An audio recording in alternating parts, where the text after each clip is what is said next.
Hey everybody, welcome to another deep dive. It's a good one today. Yeah, it is a good one, Yeah. especially for you guys in Mr. Getty's 12th grade government class over there at Mayfair High. Go monsoons. You got Mr. Getty off at that district workshop today, huh? That's right. He is out of the classroom. Probably telling everyone because the Constitution said so. Oh, I'm sure that's happening.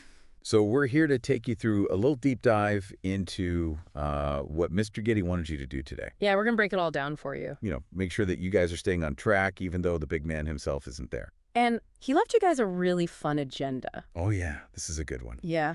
So you're going to start off just like any other day in Mr. Getty's class. With your brain scratcher. Yeah, brain scratcher number 11. Number 11. Make sure you guys are getting those brains warmed up, Get your brains nice and warmed up. which is how Mr. Getty likes it. Exactly. So you'll find that brain scratcher number 11 over in Google Classroom. Like always. So once you've gotten through that warm-up. Then we move on to the main event. That's right. The choice board. Ooh, this sounds fun. This is a good one. Choice board. It's all about expressed and implied powers.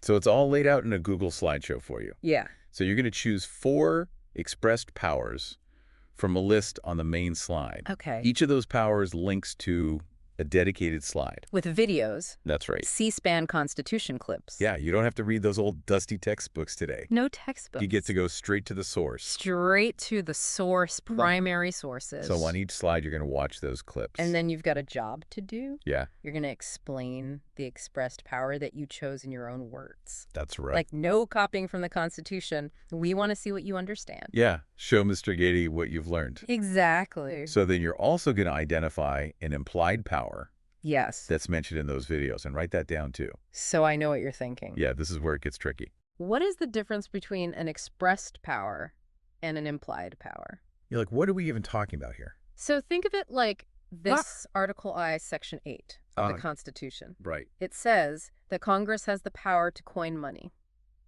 That's written right there. That's an express power. Plain as day. It's right there in black and white. But then you start to think about things like, The power to create a national bank.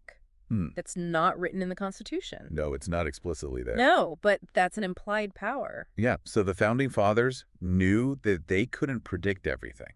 They couldn't think of everything the government might need to do in the future. Right. So they gave Congress the power to make all laws which shall be necessary and proper Ooh, necessary and proper. to carry out its expressed powers. So that's where this all gets really interesting. And debatable. Yeah, because it's all up for interpretation, right? Exactly. Like, what does necessary and proper actually mean? And so you've got cases like McCulloch versus Maryland, Ooh, a good one. or the Supreme Court actually upheld the creation of a national bank, Even though it's not specifically mentioned. even though it wasn't expressed in the Constitution. So that's why this stuff is so important. Because it's still being debated today. Right, we're still figuring out how this balance of power really works. Exactly. So Mr. Getty wants you guys to really think critically. As you're watching these C-SPAN clips, Don't just take everything at face value. question everything. Consider different sides. Maybe even get a little heated. Yeah, have some good discussion. And the best part, What's the best part? no homework tonight.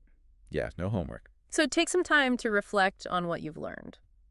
Think about the big picture. Like, what are the dangers of implied powers? Ooh, yeah. What happens when we rely too much on something that's not actually written down? Where do we draw that line? Between what's necessary and proper. And what's overreach? Something to think about. That's right. All right. You guys enjoy the rest of your class. Keep those brains working. Yeah. We'll see you next time. See you later, monsoons. Bye.